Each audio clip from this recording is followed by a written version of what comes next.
Me acompañan esta noche para analizar lo sucedido hoy el doctor Ramiro Bejarano, abogado y columnista, y la doctora Patricia Muñoz Ullí, profesora de Ciencia Política y experta en asuntos electorales de la Javeriana. Buenas noches a los dos. Buenas noches, Silvia. Buenas noches. Nos acompañan en estudio dos analistas que nos darán sus opiniones sobre los detalles más importantes de esta jornada. Y empiezo con el doctor Ramiro Bejarano para que hablemos de los discursos. Doctor Ramiro, denos su impresión sobre los discursos, primero pues del presidente, el del ex candidato Zuluaga y también el que a última hora dio el expresidente Uribe. El presidente Santos dio un discurso que correspondía, un discurso programático, además conciliador, y un discurso envolvente en cuanto a la unidad nacional. Creo que es un discurso esperanzador, era el discurso de un líder de la nación que acaba de obtener un respaldo mayoritario a sus políticas. El discurso de Óscar Iván fue un discurso amable. Creo que habría podido serlo mucho más, pero pues todo indica que dentro del movimiento no es esa la característica que identifica las acciones de los uribistas. Y el discurso del presidente Uribe, pues no sé a qué título lo dio, pero lo que sí me parece es que ha sido completamente equivocado. Es un discurso pendenciero, es un discurso equivocado completamente. Y yo creo que en últimas lo que hizo el presidente Uribe fue destituir del cargo de líder o de jefe del Centro Democrático a Óscar Iván Zuluaga. Lo dejó sin oficio porque es que no tenía por qué haber hablado el presidente Uribe a título de que no podía haber hablado de nada porque el candidato era Óscar Iván Zuluaga. Él habló y habló en un tono completamente diferente a lo que había dicho Óscar Iván. Lo habló para cuestionar el triunfo sin dar ninguna prueba, hablar de compra de votos, hablar de corrupción. Un poco dentro de lo que caracterizó la campaña en el sentido de acusar, sindicar a las personas y sindicar a la organización contraria de una conducta indebida, eso sí, sin aportar ninguna prueba. Mi siguiente pregunta es para la doctora Patricia Muñoz. Doctora Patricia, ¿qué papel cree usted que va a jugar ahora que va a jugar Álvaro Uribe como un senador que no reconoce el triunfo de Juan Manuel Santos?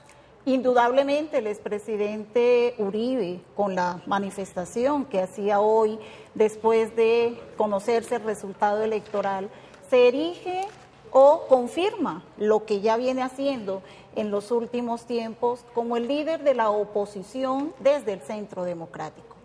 Reconocemos que uno de los grandes perdedores de la jornada de hoy, indudablemente, es el presidente Álvaro Uribe y que el resultado dificulta la consolidación de ese proyecto político que defiende el Centro Democrático desde la presidencia de la República.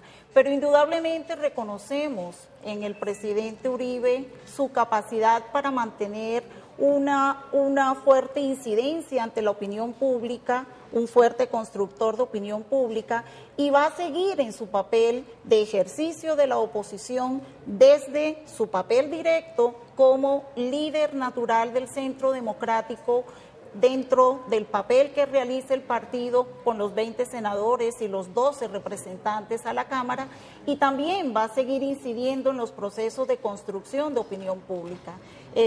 Sigue siendo entonces la cabeza de la oposición visible al gobierno Juan Manuel Santos. Y primero con el doctor Ramiro Bejarano, a propósito de la nota anterior, doctor Ramiro, ¿cuál cree usted que fue el factor decisivo para que la votación de hoy se inclinara casi por 1 millón de votos a favor de Santos?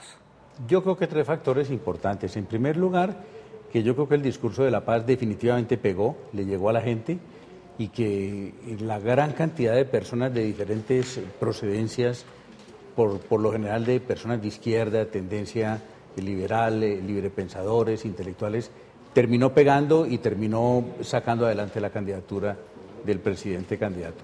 Lo segundo es que me parece que se agravó durante la campaña el discurso intolerante que representaba Óscar Iván Zuluaga. Fue evidente que él se fue endureciendo a medida que la campaña se fue dando y que sin duda también en eso se vio acorralado por la consecuencia del hacker, del debate que se le generó por la presencia suya con el hacker Sepúlveda recibiendo información clasificada. Yo creo que eso fue determinante. A la retina de los colombianos le quedó claro que Óscar Iván Zuluaga sí estaba sentado con un hacker y que no estaban hablando de Caperucita Roja, sino hablando de manejar información privilegiada. Y en tercer lugar, creo que fue determinante los 2 últimos debates. El debate en City TV en El Tiempo y el debate en la FM con Vicky Dávila fueron determinantes. Allí se permitió ver con claridad cuáles eran las diferencias entre uno y otro candidato y hubo una oportunidad también de que se confrontaran personalmente. Esa agresividad del candidato Zuluaga, en el sentido de decirle al presidente que no lo respetaba, que además había perdido la primera vuelta y otras cosas de tono provocador, yo creo que la gente terminó desechando ese discurso. Y hoy se ha visto que esa agresividad no era improvisada, porque fíjese que el discurso del expresidente Uribe hoy sencillamente nos ratificó a muchos colombianos de la que nos salvamos si hubiera ganado Óscar Iván Zuluaga. Doctora Patricia, la siguiente pregunta es para usted y es a propósito de esta nota en la que hablábamos las variaciones de las votaciones en las distintas regiones del país. ¿Cómo usted explica este cambio en las tendencias de las votaciones por los dos candidatos en las regiones? Tendríamos que decir varias cosas. La primera, el mapa político no cambió ostensiblemente con relación a los resultados de la primera vuelta. 4 o 5 departamentos lograron transformarse a favor de un candidato con relación a esta primera vuelta, pero predominó el apoyo por Juan Manuel Santos en la costa atlántica, costa pacífica, sur del país, y el apoyo por el candidato Óscar Iván Zuluaga en la región andina colombiana. En cuanto a los departamentos que pudieron cambiar con relación a la primera vuelta, podríamos mencionar, y lo decía bien la nota, Santander, norte de Santander, Bogotá y Arauca. Pero tendríamos que destacar 3 regiones en particular para poder explicar el triunfo de Juan Manuel Santos. La primera, Bogotá. Bogotá había triunfado el candidato Óscar Iván Zuluaga y gana ahora por una diferencia importante de casi 10 puntos porcentuales Juan Manuel Santos. Allí podríamos mencionar en Bogotá que el apoyo de la izquierda y la movilización política producto de los actores políticos que se vincularon directamente a la campaña en esta tarea de movilizar al ciudadano, de llegar al ciudadano de a pie y de barrio para poder llevarlo a las urnas, dio resultado. En Antioquia, donde el presidente Santos había obtenido la 4ª votación, alcanza una votación importante, sigue ganando el candidato Óscar Iván Zuluaga por razones naturales, pero logra remontar de manera importante esa diferencia de votos y si vemos el mapa, el norte antioqueño, las zonas más afectadas por la violencia, apoyaron al presidente Juan Manuel Santos. Y el tercer factor, costa atlántica, en donde el apoyo había sido total, absoluto, fuerte por el presidente Juan Manuel Santos en la primera vuelta, pero la participación electoral muy baja. Gracias al proceso de movilización, y aquí sí, acompañado de los congresistas de los partidos de la Unidad Nacional, lograron entonces subir los niveles de participación ostensiblemente que se representan en los números de votos necesarios en las urnas. Tengo más preguntas para los analistas que nos acompañan en estudio esta noche. Doctor Ramiro, ¿qué opina usted de lo que acaba de oír de los militares en retiro, varios de ellos generales activos hasta hace poco? Es una de las consecuencias de lo grave que estuvo la campaña, porque sin duda eso se debe a la politización de las fuerzas militares en algunos sectores y clarísimamente en relación con estos militares recientemente activos. Yo creo que ese ambiente de la política se metió allá en las fuerzas militares y ese es el reflejo de lo que oímos ahora con estos generales. Yo creo que ese error tan grande de la campaña política al que se le atribuye clarísimamente a las filas de Óscar Iván Zuluaga, el presidente ha entendido que tiene allí un reto grande. Por eso en el discurso fue claro en decir que se respetaba a las fuerzas militares, que no se iba a entregar una negociación sin justicia. Y en general entendió que definitivamente una de sus tareas es buscar que esas fisuras que pueden estarse dando al interior de las fuerzas militares, porque sin duda las hay, pues él debe empezar por restablecer esa situación que nunca jamás debió haber sido alterada. Para la doctora Mónica, ¿usted qué piensa para la doctora Pilar, ¿usted qué piensa de las continuas fallas de las encuestas de elección? Yo no sé si llamarlas fallas o llamarlos desaciertos. Sí, yo me inclinaría más por los no aciertos que algunas de las grandes firmas que realizan investigación de mercados en el país tuvieron en esta segunda vuelta electoral. Y habría que decir que esta campaña electoral tuvo unas particularidades y unas características que las diferenciaron de lo que habían sido anteriores campañas. Alto nivel de competencia, publicidad negativa intensa, guerra sucia, spots que aparecían casi que diariamente y que las encuestas no alcanzaban a recoger todos los efectos de las situaciones que vivía la campaña. Niveles de polarización en las regiones, trabajo intenso por parte de las campañas en términos de movilización electoral que no fueron recogidos suficientemente y que se reflejaron en que solo una de las firmas investigadoras, hay que decirlo, se acercó realmente y acertó en los resultados, pero otras alcanzaron a predecir un resultado de victoria de Óscar Iván Zuluaga por más de 7 puntos. El mismo hecho que los debates electorales casi que fueran en la última semana, donde ya los sondeos no eran publicados, se realizaban pero no eran publicados, tuvo un efecto muy importante. Los sondeos esta vez incidieron, influyeron y lograron cambiar, sobre todo al grupo de indecisos, lograron incidir en esta decisión de voto. Miro, doctor, ¿no le parece insólito que lo que acaba de ver, que un funcionario de la registraduría dé semejante espectáculo? Pues sí, no solamente insólito, sino risible, ridículo.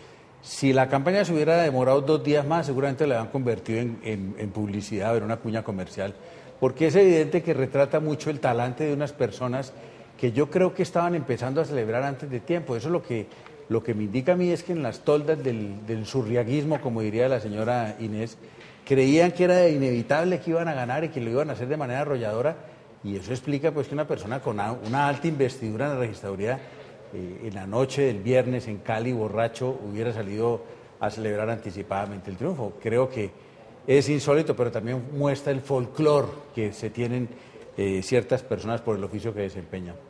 Doctora Patricia, para usted la siguiente pregunta. ¿Casos como este no le darían entonces la razón a las personas que denuncian que hay muchas irregularidades en la registraduría y que todavía falta mucho para garantizar la transparencia electoral?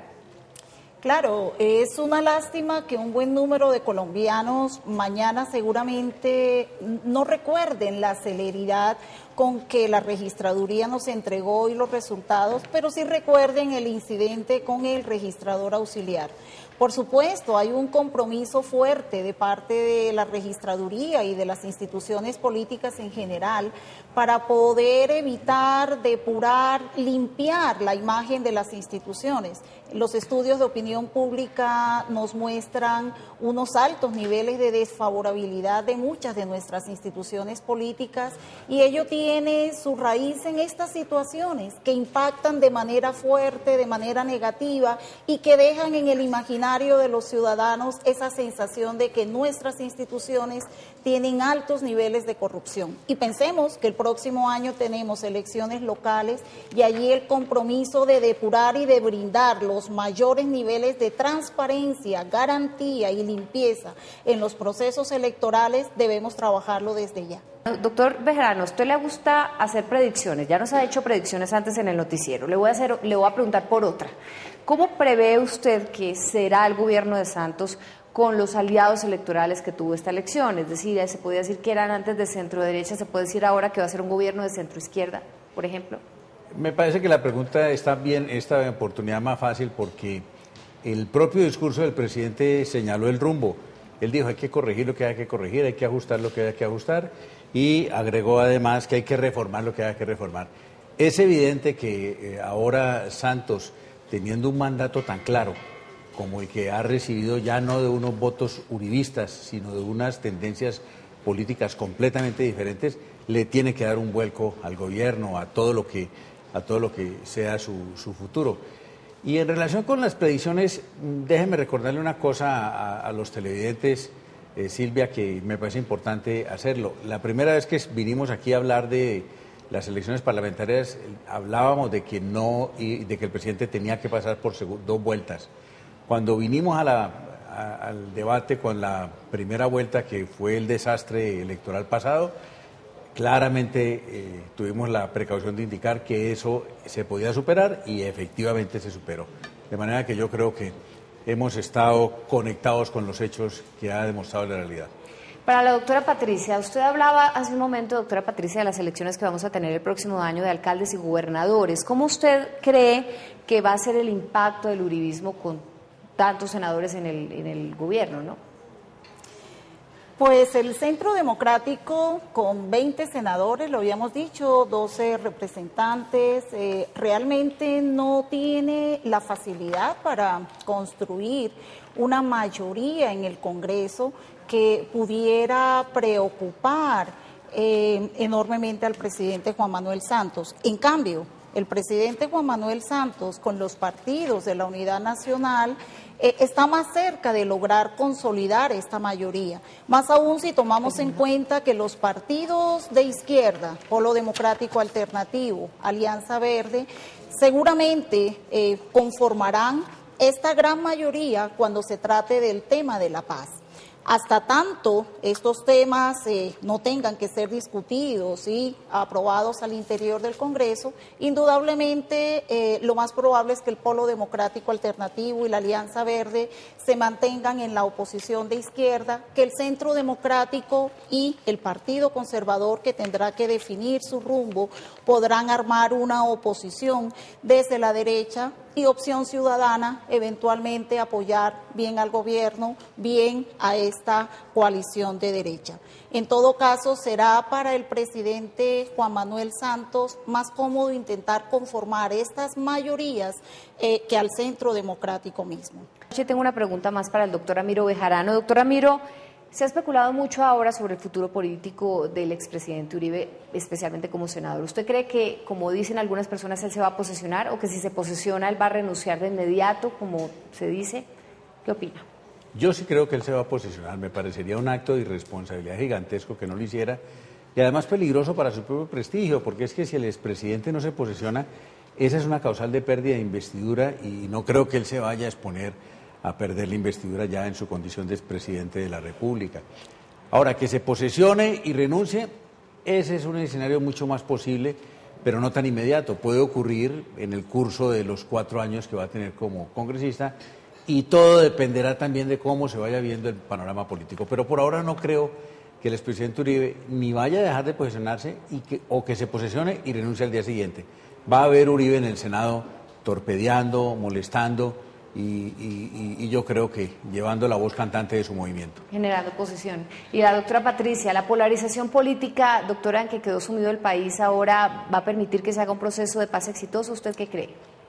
Silvia, yo creo que una de las primeras tareas que debe emprender el presidente Juan Manuel Santos es precisamente sanar las heridas de una campaña que fue dura, que llegó a unas confrontaciones personales, que dejó heridas y que por supuesto hay que acercar más que alejar. Será una primera tarea importante en donde el presidente se ha mostrado exitoso en el pasado. Cómo acercar para generar consensos. Y en ese sentido, el tema de la paz se va a colocar por encima como un tema de Estado, como un tema de todos los colombianos, como un tema que nos interesa a todos y que nos convoca a todos. Y bajo esa premisa será mucho más fácil poder unir y poder generar los consensos que el proceso de paz necesitaría.